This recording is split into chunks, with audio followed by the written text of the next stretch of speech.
Alright, y'all, so I came across a video right here. It's called Daughters Watch Mom Murder Their Brother Over a Car.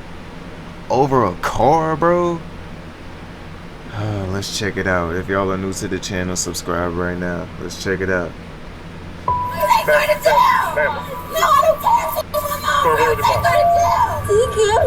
I'm gonna have you come over here, okay? Just don't look that way. Alright? These are 20-year-old Zamia and 18-year-old Janisha, and they've just watched their mother kill their brother. Where's it going? It's in my car. I saw it. She killed him. She killed him. And she has no idea her daughters are about to become the witnesses who bury her story. Crazy. She always have her episodes and she just started doing too much, hitting people. She was complaining about her car and he was ignoring her, and then I think she had hit him or something. I was telling Jihad, stay in the house. She said she's not going to do anything to me.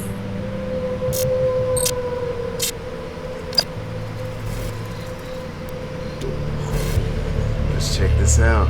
On February 19th, 2024, at 1:45 p.m., Columbus police were called to the 2800 block of Drew Heights Place for a reported shooting. Within minutes, officers were at the scene, but by then, the damage was already done. Lying on the ground outside was 21-year-old Jihad T. Hughes. He was covered in blood, struggling to breathe, while standing over him was his 44-year-old mother, LaQuandra Williams.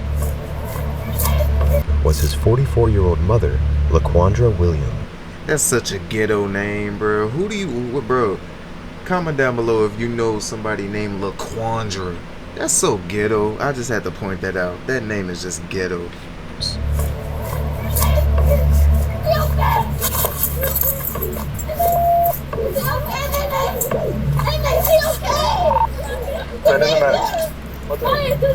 Where's it going?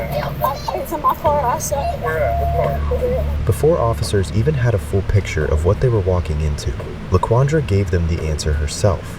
She had shot him. Also at the scene were LaQuandra's daughters, 20-year-old Zamia and 18-year-old Janisha. Both had just watched their brother get shot by their own mother. They were hysterical, but in that moment, the priority was keeping Jihad alive. Step over there. Yeah, what are they going to do? What are they going to do? No, I don't care. What are they going to do? Go inside. I got one down out in front. The mom's out here with me. I got several people inside the apartment. Ma'am, away from the car. Over here.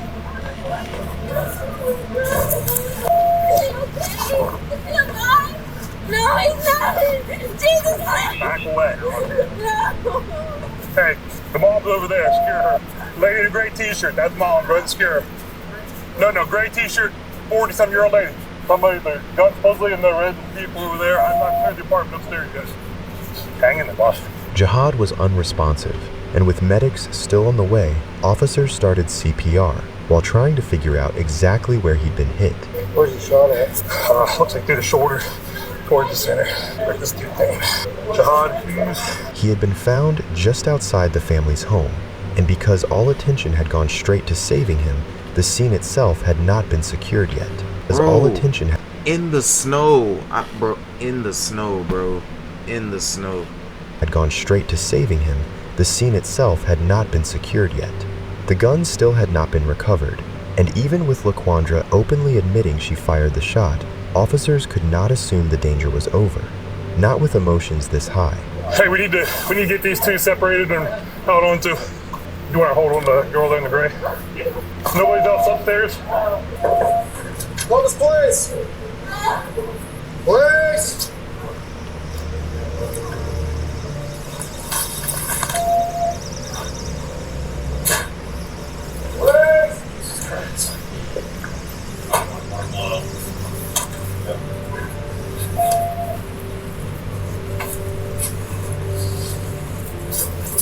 Come out. Where you at?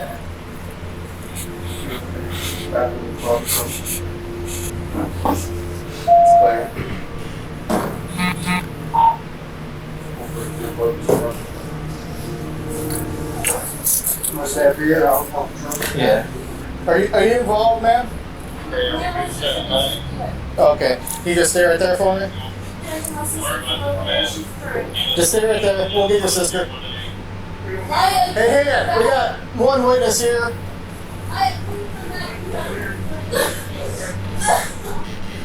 Bro, she killed him, man. Oh my God, I can't believe she did this to him. No, it wasn't. I'm done making these. Ma'am.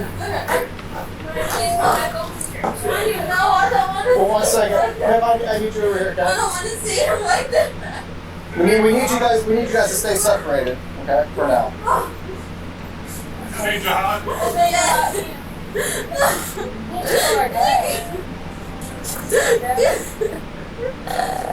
We'll be alright. I'm gonna have you come over here, okay? Just don't look that way. Alright?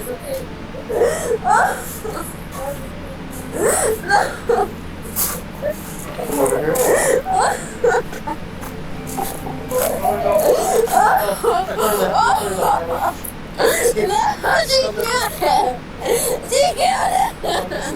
Don't look back.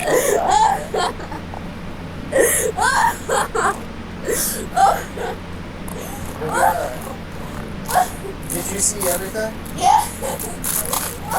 The family was clearly close, and Zamaya was barely able to process what had happened. While they wait for her, if you've ever wanted to make extra money from time you're already spending on your phone, this one's for you. Free Cash is a free platform where you can earn real money by playing mobile games, completing surveys, pilot, pick an offer, paying bills, and but we gotta toward get back progress into this, through the man. you are to turn for Ivor, most important witness back to the case. But once she had a moment to breathe, she became one of the most important witnesses in the case. You guys been fighting all day? No, my mom, she's crazy, bro.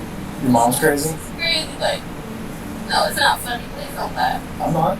She's crazy. She always have her episodes and she just start doing too much, hitting people. She's like legit crazy? How'd she get the gun? She got out the car after they were Jihad. She was trying to stab him at first. We were trying to get this knife away from her, so Jihad slammed her on the floor and was holding her down because she kept trying to hit him.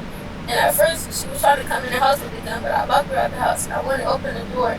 Then she went downstairs and I was telling Jihad he was getting his stuff to leave, and I was telling him, God, stay in the house because I know how she is, but I didn't think she would shoot her own son.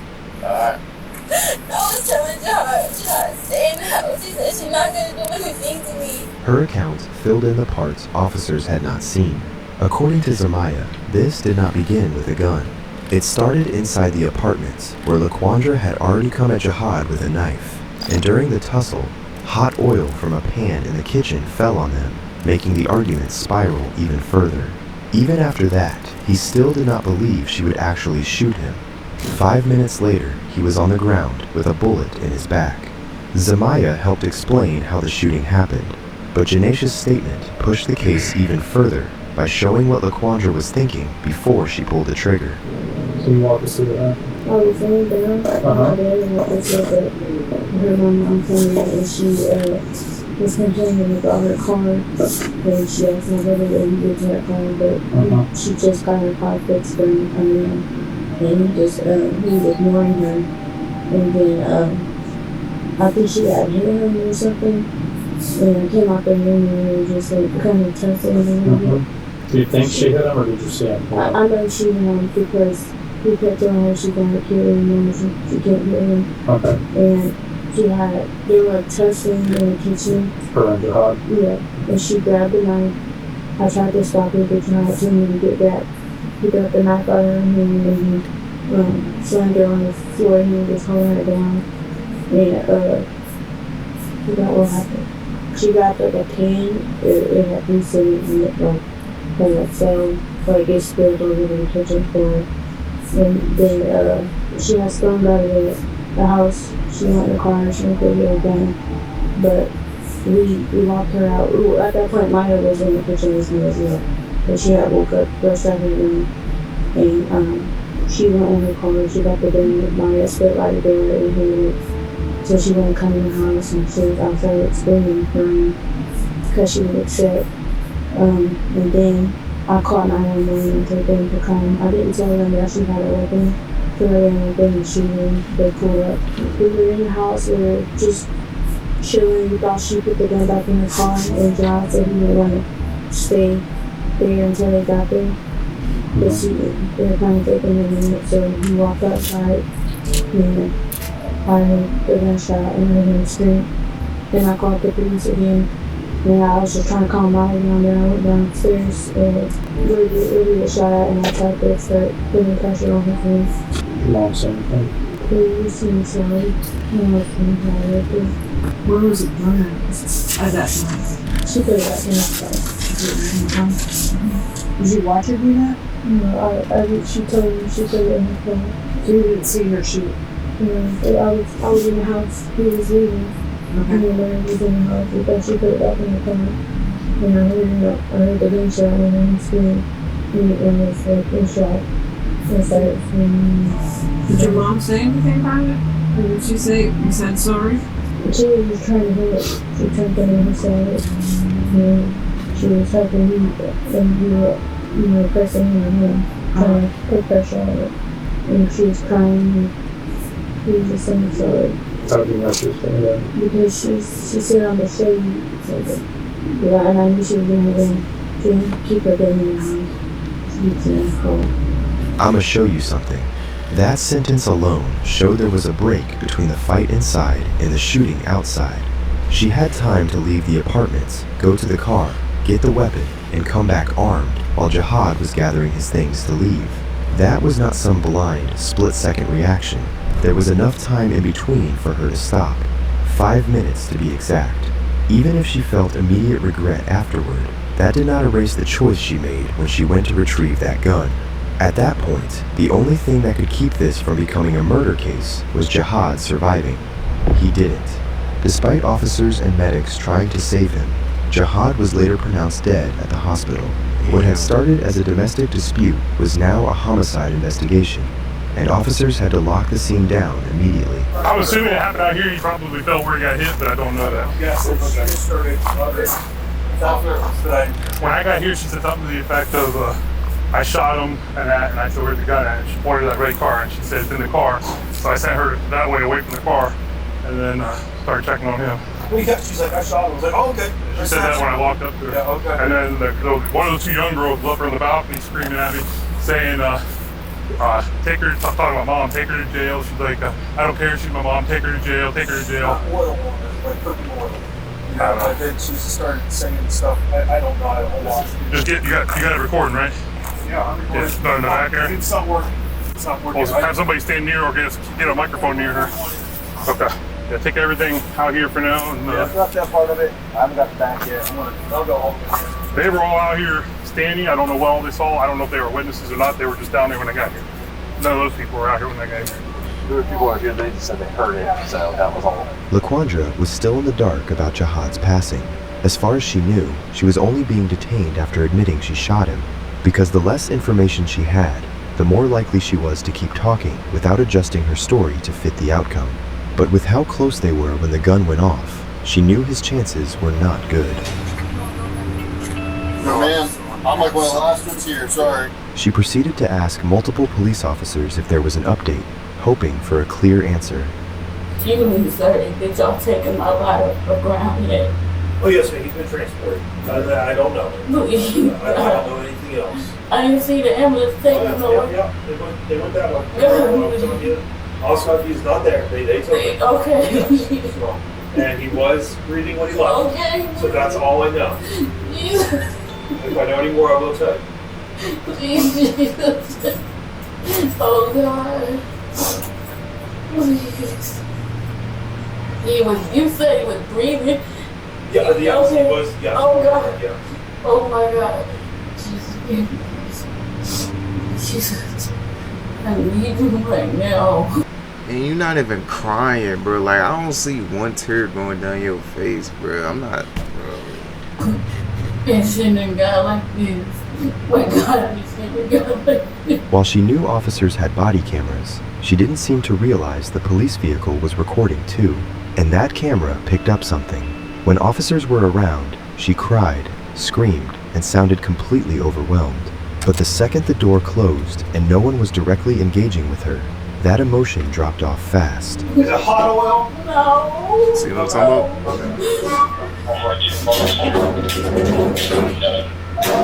A mother, knowing she'd potentially killed her own son, would not normally have this much composure. But it wasn't just that. She had her side of the story straight, and she made sure to tell it to anyone who would listen. And in that story, he's the aggressor and she's the victim. Yeah, I don't even know what happened. When I came home from work. I own a business, and my son drove my car today. I asked him how. Where did he take my car to? Because I got my car fixed this weekend, and he went answer me, and I said, I said, I'm talking to you, and he went answer me, and I said, I said, I'm talking to you. I'm talking to you. He went answer me, and he don't like my boyfriend. He said, I'm going to kill you and your boyfriend. We were fighting in my living room. He never did that to me. And then I have a gun. He has a gun of mine too. Like, we always get into it. Like, I don't believe this is happening. Like, I can't even cry. Like, that's my child. Like, you don't know. God have mercy, man. What in the world is happening? Oh, God.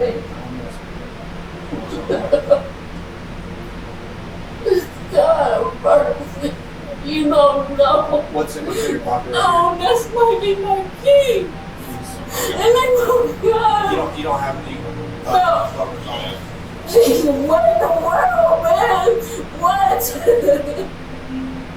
God. Bro, this pissing me off, bro. I ain't gonna lie. This really pissing me off. My whole life. I raised them and took care of my kid, moved from Youngstown to here, and we've been going through hell. So that's your son? Yes. How old is he? I'm just curious. He's 21. He's 21. Can you loosen up the top, these things a little bit, because my shoulder hurt from him slamming me on the ground. Excuse me. Yeah. Can you loosen up my shoulder hurt from him slamming me on the ground? Okay, one more time. Can you loosen up the cuff? My shoulder hurt from him slamming me on. It's easier to put two on. No, my shoulder, this right shoulder hurt. But what if I put two on and then let your arms go a little bit? I don't know. I don't know. I'm not going nowhere. I know. Is it right-handed? It's tight? It's my shoulder. He slammed me around my shoulder hurt, right? LaQuandra was trying to say whatever she could to get the officer's sympathy, and while they were trying to accommodate her, with multiple witnesses standing against her statement, they saw right through her. And when the detectives got there to process LaQuandra and the crime scene, she went back to the role of the concerned mother she'd been playing. Hands down your side for me. I'm going to take some photos of you. I just got here. Yeah, look this way, please. Just maybe one close up of your face. Do you have any injuries, ma'am? Your shoulder.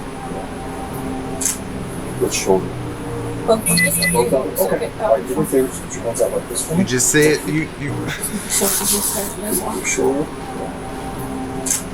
Which shoulder? Both of them. So it was your right shoulder, now it's both of them. Okay. All right, do me a favor. Put your hands out like this for me. Thank you.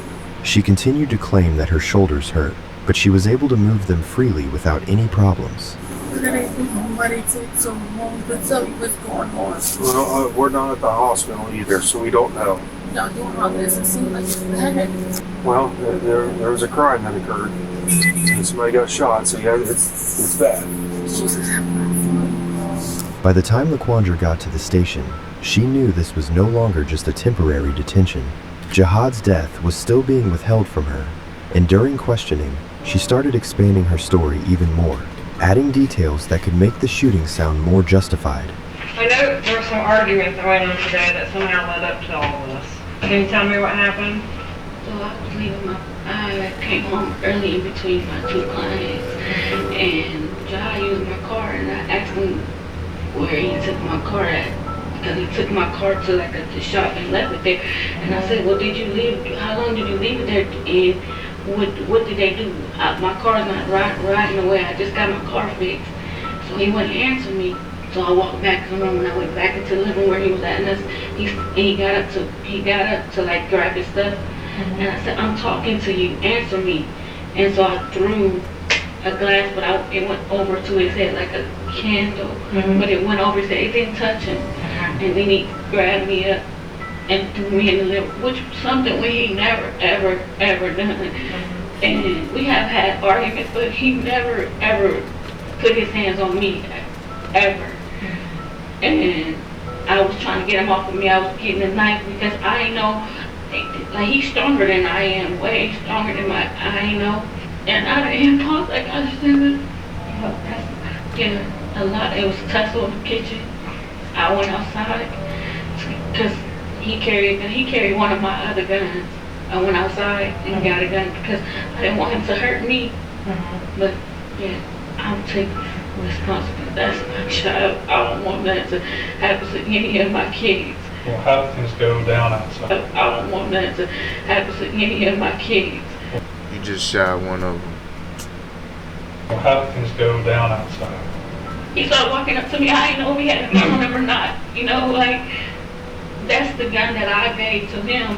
So, because where he worked at, but, like, I didn't know. He kept walking up, and that's when I pointed it at him. But, yo, that's my son. I ain't never. This would mean Jihad approached her within seconds of her leaving the apartment, and that too in a threatening manner. But according to her own daughter, he packed up his things and was just trying to leave. Without he never ever had done that to me. You see my house, like, threw me around, squeezed me up like, I'm gonna kill you and your boyfriend. I don't even know why he was saying that he would kill me and my boyfriend. Like, that's not even my boyfriend. That's just somebody that comes over my house. Like, he never say that to me. Did you see a gun on him today? But I don't know. Did he threaten you with a gun? Did he say he was going to get his gun? I didn't see it at all. But did he never mention it, or you just assumed because you gave him one a while back that he had it? Just because Jihad had access to a gun doesn't mean he was actively a threat in that moment. When you came out and you saw him walk out, did he have his bags with him? Did that make you mad or not? That he was leaving? I didn't even think. I didn't know. I didn't even know. And I checked him after I checked everything to see if he had a gun on me. He had his gun on me. I said, oh my God. I touched my I helped wrap him up in the cold. I thought. So if you didn't see the gun, he didn't threaten you with a gun, why'd you pull the trigger? I mean, what were you thinking at that point? That he's gonna keep going at it, keep coming after me, keep going. But did he have his bags with him like he was leaving? Yeah, he had his back with me. It was like he was leaving. He was laughing. So at that point, it seemed like he was leaving and the fight was over. No? Were you just really mad by that point? No, it wasn't mad. I thought he had a gun on me. He always had it on me. Like, I don't know what transpired to be between him saying, I'm going to kill you and your boyfriend to make it bigger than it. Like, even from LaQuandra's own version, the fight inside had already ended by the time she went to the car, got the gun, and came back outside. Faced with the logic, she started struggling to keep her story together. How many times did you fire? How close do you think you were? I don't know how close I was. Probably between me and you. So fairly close. Mm-hmm. Not from like across the parking lot. Mm-mm. And what did you say he was doing when you shot him? He was walking toward me. He was like, what did he say? He was walking toward me. He said something. I want to say, he said, you're not going to do anything. And then... You pointed the gun at him at that point? Mm-mm. Did you have it out? I had it in my hand. In the heat of the moment, LaQuandra had forgotten the fact that forensics can tell where the bullet entered and exited. Jihad was shot in his back, meaning he was walking away from her. But locked away in the interview room, LaQuandra still thinks it's her word against his, forgetting that the two key witnesses are her own daughters. But why would the girls say that you were the aggressor with the knife in the house and he was trying to get away from you? I mean, and like I said, we interviewed them separately. They didn't have a chance. Switch it up. Yeah, they didn't have a chance to talk I didn't want him to be hitting on me. I didn't want him to be choking me. I didn't want him to be slamming me. So that's why I got a knife. Because he's big. Look how big he is compared to me. Look how muscle he is compared to me. They said you pulled the earphones out of his head. Did you do that? He had talking about earphones out of his head. Because he wasn't listening to you or paying attention to you. That's not true. I grabbed him, but he grabbed me, and I grabbed him because, you know, like you coming at me, I'm gonna grab you. You're a man, you coming at me, I'm gonna grab you by your face to try to, you know, I can't tussle with you. That's all. Well, they said that he was ignoring you with his ear pods in. That's not true. You snatched them out of his ear. They wasn't even there when they first started. Okay. Well, I'm just saying. It's okay. That's what they're telling us, so we can go on this. It's okay. They didn't have a chance to get a story together. I didn't say they did. It's okay. They wasn't in their rooms when they first started, but it's okay. Well, they did say they saw some of it. Mm-hmm. I mean, clearly they did, because they told us about the pan with the grease, they told us about, the knife, and, I mean, so they saw a big chunk of what went down. So they did not see anything. They didn't say anything. Right. So we're just trying to get a total picture of, what they're telling us versus, what your recollection is. She tried to chip away at their credibility, but it didn't work. Their accounts matched each other, and they had been separated before police spoke with them. There was no realistic way for both of them to independently land on the same details if those details were made up. Once detectives had walked her through all of that, there was only one thing left to tell her, the answer to the question she had been asking all day. I will tell you, unfortunately, your son did not make it. Oh. And I'm so sorry. They worked on him for at least close to an hour, and he didn't survive it. You can take me. I don't deserve that. He didn't either. Yo. Well, I think you need to do his name justice, and I know that that's not true that he was attacking you. Yes, he did. Yes, he did. But it's okay. It's okay. No, I want you to tell the truth. I only want the truth. I want you to say something just that's not true, but I don't have to lie. I don't have to lie. I don't have to lie. I'm not gonna say nothing that's not true. Like, I had to live with this. You know what I'm saying? But I think you're angry, though. I think you're angry because we all get angry at times. I mean, it's like, we both have kids. We know how frustrating it is to try to get through. But I think, unfortunately, that you probably were angry and pressure probably got to you. Yeah. But I'm so sorry. She wouldn't admit it, but it's clear that is what happened. LaQuandra just snapped and didn't realize what she'd done until it was too late. When she did, she broke down completely. You said that mercy. You might as well just take my life from me.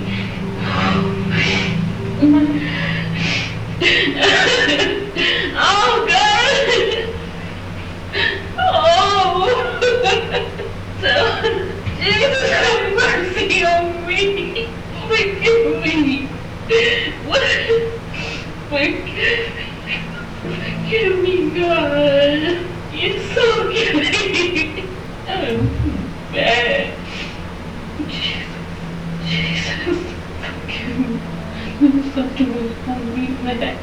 I knew it. LaQuandra proceeded to ask, Man, stop begging for forgiveness. You know what you did. Damn, this shit is pissing me off, bro. Something was on me, man. I knew it. LaQuandra proceeded to ask multiple officers if Jihad was actually dead, crying out about not wanting to live with him gone. But even then, she had the clarity to ask about the charges against her. And what's the charges again? Murder. Oh, Jesus Christ. On February 29th, 2024, LaQuandra Williams was formally indicted on murder. Oh my God, bro. She is so chopped. Bro, see, bro, she's so short, she barely in the picture. She barely in the picture, y'all. Look how short she is. Bro. You short and you chopped. And you evil. Shit don't make no sense. Charges. And at that point, her attorney said she planned to plead not guilty and seek a mental health evaluation, making it clear she was not admitting guilt in court yet. That position on August 5th, 2024, just days before her scheduled trial, Williams accepted a plea deal, pleaded guilty to murder and assault, and was sentenced in Fairfield County to life in prison with the possibility of parole after 18 years. Nah, she shouldn't have any chance of parole, I ain't gonna lie. Nah, I don't like that. Y'all, R.I.P. to the son, man. This shit was sad, bro. Damn, I'm legit speechless right now, but Comment down below what y'all think I should react to next. If y'all are new to the channel, subscribe right now. I love y'all. Stay blessed. And we out of here. See y'all in the next one.